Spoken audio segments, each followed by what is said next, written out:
am greatly disappointed, embarrassed, and ashamed that we allowed the white racist Philadelphia School District to cancel class on Friday so children can go to a Super Bowl parade. That is absolutely unacceptable. Eagles fans still basking in the glory of the team's Super Bowl win over the Chiefs. And in just a few days, hundreds of thousands of fans will pour into Philadelphia for the championship parade. City leaders just revealed their plans for handling the influx of people, and the school district of Philadelphia announced all schools are closed for the parade on Friday. Action News reporter Annie McCormick live for us inside Philadelphia City Hall with more on the preparations that are underway right now. Annie? Yeah, and John, that press conference just wrapped up, complete with swoop and also the Lombardi Trophy as well. We do have some more details about the parade on Friday. Chopper 6 HD was overhead the parade route that was announced. It will begin at 11 a.m., beginning near the stadiums at Broad and Pattison, traveling north on Broad Street. It will pass Love Park, head down the Parkway, and will end at the Art Museum. The parade will have open-air buses, over 15 jumbotrons on the route will be there, and prior to the parade, as people are gathering to watch, those screens will replay the Super Bowl. The timeline: the parade again begins at 11, 12:30 to 1. The players and coaches buses are expected to roll down the route by 2 p.m. The ceremony at the Art Museum will begin and is expected to end around 3:15. The parade organizer estimates the last parade hosted 1.4 million people. 6ABC's estimates were between 700 and 800,000. Today, the city says it will have its emergency operations center activated. We are going to have eyes and ears on every part of the route the Eagles will take throughout our city and beyond. Our communication across all of those different partners will help coordinate your safety, and we still need you to help us. Be safe and careful as you celebrate. Do not climb any light poles or any other structures. Please, please, please, like I'm making an appeal, because we don't want, in the midst of all of this beauty, all of the sacrifices that our team has made to meet this moment, we don't want it to all go to the wayside because we have to deal with a tragic accident. Now, officials say urging parade goers to have a plan. Now, additionally, SEPTA announced today that on Market, Frankfurt Line, and Broad Street Line, they will have express service, and the bill will be footed by Kevin Hart's Tequila Company, so those rides will be free. In regards to SEPTA's full plan, they're going to have more details tomorrow. The school district will also be closed on Friday, and additionally, a big question that we always get is, will the parking lots at the stadium be open? They were not in 2018, if you remember, in part because it takes away so much police manpower. They again are not going to have those parking lots open for this parade. They will be closed. That's the latest. We'll have more details later on today. For now, reporting live inside City Hall, Annie McCormick, Channel 6 Action News. John and Sarah. All right, Annie, and I want to thank you for that. I want to add to some of what you said about SEPTA. They have announced that regional rail line passes for Friday's parade sale will go on sale tomorrow. They will run unlimited modified service from 4:30 Friday morning through 10:50 at night. Peace and Pan-Africanism. This is Dr. Umar Ifa Tunde Oguntade Nana Payena, coming to you live and direct from Jacksonville, Florida. I want to say something to my Philadelphia, Pennsylvania Africans, and I hope I don't offend anyone, but I really don't care because it needs to be said. And this is not a message to our beloved mayor, Ms. Sherelle Parker, because the mayor does not control the schools. Schools are a state right, and they are state controlled. So the mayor does not have any direct authority over the school system. But what I want to say is I am greatly disappointed, embarrassed, and ashamed that we allowed the white racist Philadelphia School District to cancel class on Friday so children can go to a Super Bowl parade. That is absolutely unacceptable. They could have easily held the Super Bowl parade on Saturday. Why would you cancel class for children in one of the lowest performing school districts in the state? Why would you cancel class for children in one of the lowest performing school districts in the country? Most of our fourth graders in Philadelphia are below average in math. Most of our eighth graders in Philadelphia are below average in reading. How can we send a message to our children that athletics is more important than academics? How can athletics be more important than academics? We are sending the wrong message. How can football matter more than you learning? And what this shows you is that the teachers, Snow Bunny Mafia, don't care about our children. 20,000 teachers and staff wanted to go to the Eagles parade. That's why school was shut down. They didn't do this for our children. They didn't shut the schools down for our children. 20,000 school district of Philadelphia teachers and staff wanted to go to the Eagles parade. And so they forced the superintendent and the school district of Philadelphia school board to cancel school on Friday. This is a disgrace. It is a shame.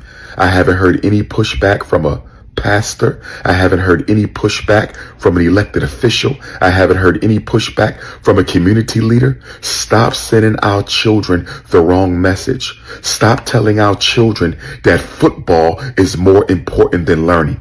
They had no right to cancel class. No right at all. They already get the whole summer off.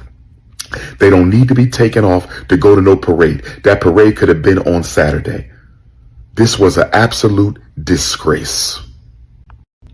Because what the white folks are doing to keep us out, and they do this across profession, but especially in education. And the reason why they're so aggressive with it in education is because public education is the white woman's go-to career. You follow me? If you're a white woman and you're just looking for something that you can eat off forever, good retirement, good benefits, more vacation days than any other professional, right? I'm not gonna lie, I became a teacher because I want my summers to myself. No, you're supposed to become a teacher to help the kids. Woman, summers is second. But that's why they become teachers. Yes. You see, and so no matter what other career their husband has, he's on their insurance. You see what I'm saying? So public education is a white woman's empire, and they guard it by keeping black women and others out. It's no coincidence that we now have a national shortage of black female teachers. What are we doing with a national shortage of black female teachers? I'll tell you what we're doing with it. Number one, last hired, first fired. Number two, given the toughest jobs and always overlooked for promotion, right? A black woman could have been in the classroom for 20 years. Certified principal, never gets picked to run a school. White girl been there 2 years, can barely teach. She already got her own school. You see? So a lot of black women, they love our kids, but they get burned out. They keep you in the classroom forever and never promote you. You go downtown to 440, all them young white folks in there, they don't know nothing about our kids. They got them jobs because of their connections with white folk. And the third thing is these teacher examinations that they're using. This praxis, it ain't nothing but racism and apartheid. And they use them test scores to systemically keep us out. Just like you said, they look at your GPA. And this wasn't my career path. So right. I studied communications, NBC, I was an intern at a few TV stations and did some radio internships and record label internships. So I started a nonprofit, so then that became my passion, and it's like teaching is just another branch of what I'm doing in my nonprofit. So it was like, it wasn't my career path. So my GPA, when I was done school, I said, I'm done, and I wasn't thinking about my GPA for a certification program.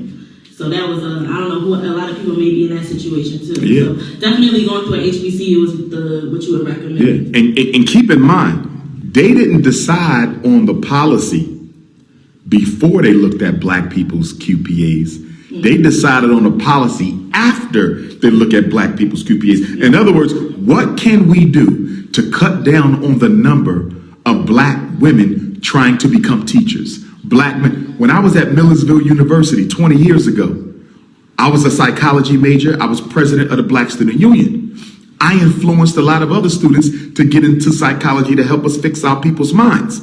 So guess what they did? To cut down on the amount of black students who would cross over from their major to psychology, they upped the GPA. You see, I think it was like 3.0. They made it like a 3.5. What can we do to keep the Negroes out? And so the test score is now the new Jim Crow sign. Just like you used to have a sign that say no blacks, they don't use the words. They use numbers now. So now they say 3.75 only, 1,600 on the SAT.